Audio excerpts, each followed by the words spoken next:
Shalom bagimu yang diberkati dan dirahmati Tuhan. Kembali kita berjumpa dalam edisi Renungan Pagi Penyejuk Iman. Tema pagi ini, Tuhanlah Sang Pengendali Kehidupan. Untuk pelayanan firman, marilah kita berdoa. Kepadamu ya Tuhan, Allah Bapa di sorga, kami mengucap syukur atas kehidupan anugerah-Mu. Dan kami hendak mengisi kehidupan ini di dalam terang firman-Mu. Roh Kudus-Mu berkuasa, memampukan kami untuk mengerti firman-Mu. Di dalam nama Tuhan Yesus kami berdoa. Amin. Firman Tuhan Matius pasal 8 ayat 26 demikian. Ia berkata kepada mereka, "Mengapa kamu takut, hai kamu yang kurang percaya?" Lalu bangunlah Yesus membentak angin dan danau itu, sehingga danau itu menjadi teduh sekali. Saudara-saudaraku, seingat saya, ada 2 kali saya menjadi salah seorang penumpang dari pesawat Smack, rute Balikpapan Toraja. Pada penerbangan pertama, puji Tuhan, dapat mendarat dengan mulus di Bandara Pongtiku. Namun pada penerbangan yang kedua, karena cuaca buruk, terpaksa harus mendarat di Bandara Sultan Hasanuddin.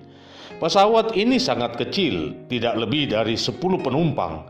Dan karena kecilnya, maka antara kabin dan ruang kemudi hanya dibatasi dengan kain gorden, sehingga pilot pesawat atau jurumudi dapat terlihat dari ruang kabin. Dan jujur bahwa pada penerbangan yang kedua sangat menantang adrenalin, sebab sang pilot berusaha untuk mengarahkan pesawat menembus badai. Namun puji Tuhan, ia dengan tenang memutar pesawat lalu menuju ke Bandara Hasanuddin.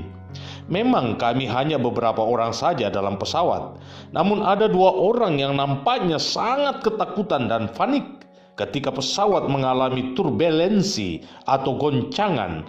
Tapi saya tetap bersikap tenang karena saya sangat yakin bahwa sang jurumudi tahu apa yang sepatutnya ia lakukan dalam kondisi yang demikian.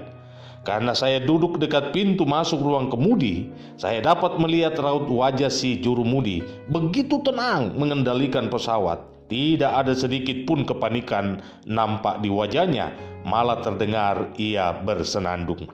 Saya mengajak saudara sekalian untuk melihat diri masing-masing sebagai penumpang dalam pesawat yang disebut dunia ini.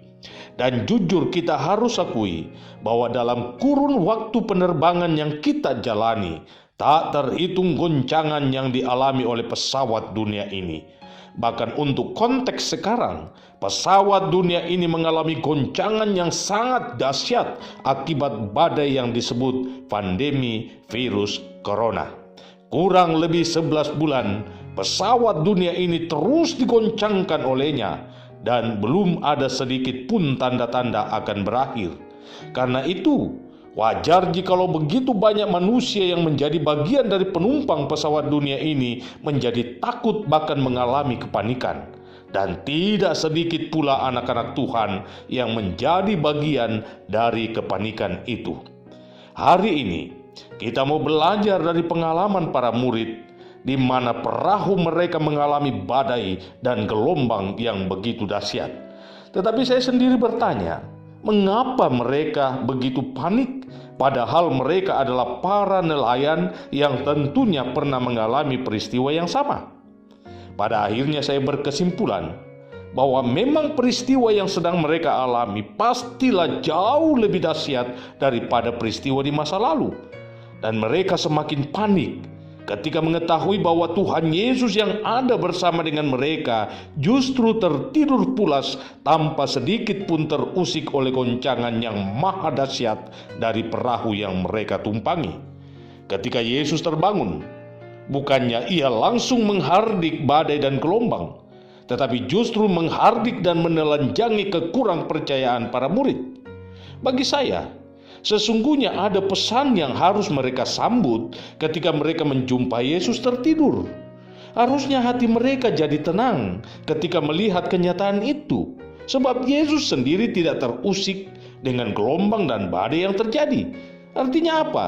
Artinya situasi itu masih dalam kendali Tuhan.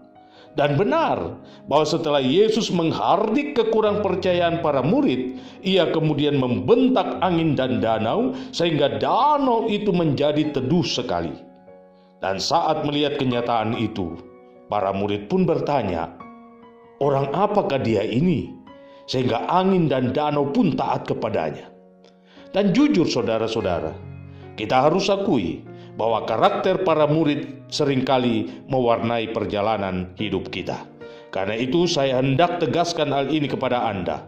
Sehebat apapun badai masalah menerpa hidupmu, tetaplah tenang. Karena Tuhan Yesuslah jurumudimu. Ia akan tetap mengendalikan bahtera hidup Anda, dan percayalah, Anda pasti selamat. Selamat memaknai kehidupan imanmu. Tuhan Yesus memberkati.